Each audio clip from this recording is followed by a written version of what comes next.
Hi, this is Elliot Haspel and welcome to another edition of Best Practices Weekly.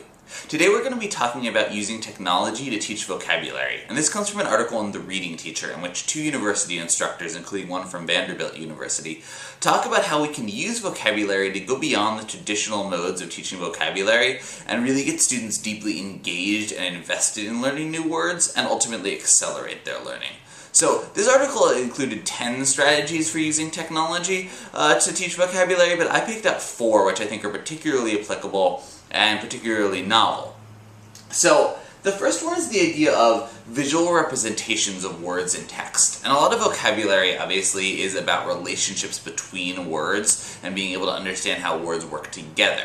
And there are free sites on the internet that let you actually input text, and they'll come up with a word cloud or a word map that will show the frequency of words. And the site, for example, www.wordle.net is one of these. And all of these websites I talk about today is on the article, that if you do the full article download, you get links to all of them, and I really recommend that you do that since I'm going to be talking about a lot of different websites and I'm not going to list every URL.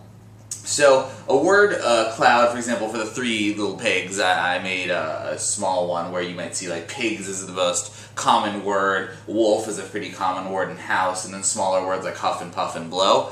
And that can be a great way to talk to students about the way words work together.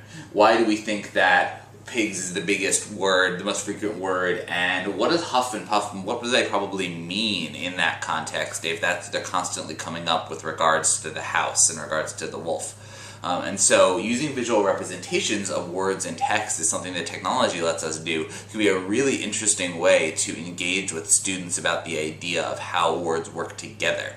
And also, as sort of an aside, I think gets you an opportunity to talk about some reading comprehension points, also like main idea.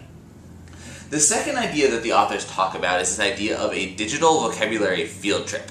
And a vocabulary field trip is, without the internet, is when a teacher gives students a bunch of different texts about one particular topic, say reptiles, and then students look through the text for various vocabulary words or keywords, record them, and then everyone comes back together as a class to discuss, to categorize the words into conceptual areas, and to ultimately do some word work with them to see about we can break down words, prefixes, suffixes, definitions, things like that.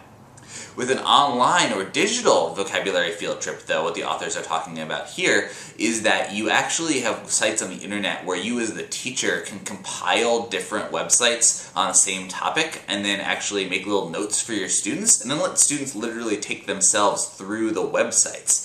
And so an example they gave is they did a project on the Alaskan weather, so weather in Alaska, in which there were websites that they culled together on the Iditarod and dog sledding, on the Aurora Borealis, in addition to just weather patterns in Alaska. By letting students work their way through these websites with the guidance of notes the teachers have put in, again, students can pull out keywords, and they can really then come back together as a class and talk about these words that they've pulled out and the interesting vocabulary words they found that they didn't know what they meant. And it's just this really rich source of information for students to really work on developing their lexicons and also really work on, again, reading comprehension.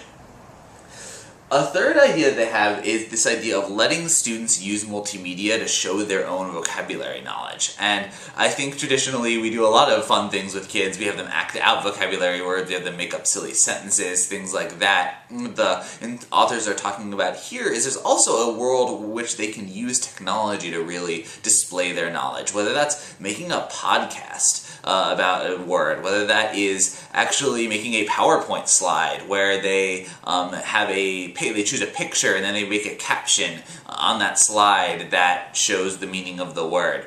Things like that. And again, little videos. There's so many different ways to use technology to let students, again, really take agency over their own vocabulary learning and really find really creative ways to display their knowledge. The fourth this strategy is by far the most straightforward and something I think many of us already do, which is this idea of using online vocabulary games. But there are some good websites that they pull out as being particularly strong here. And again, I would encourage you to download the full article and the Teacher's Companion, which will have all of these website URLs listed and linked right there, so you don't have to worry about figuring them out yourself. So that's all for this week. Happy teaching, and we'll talk again soon.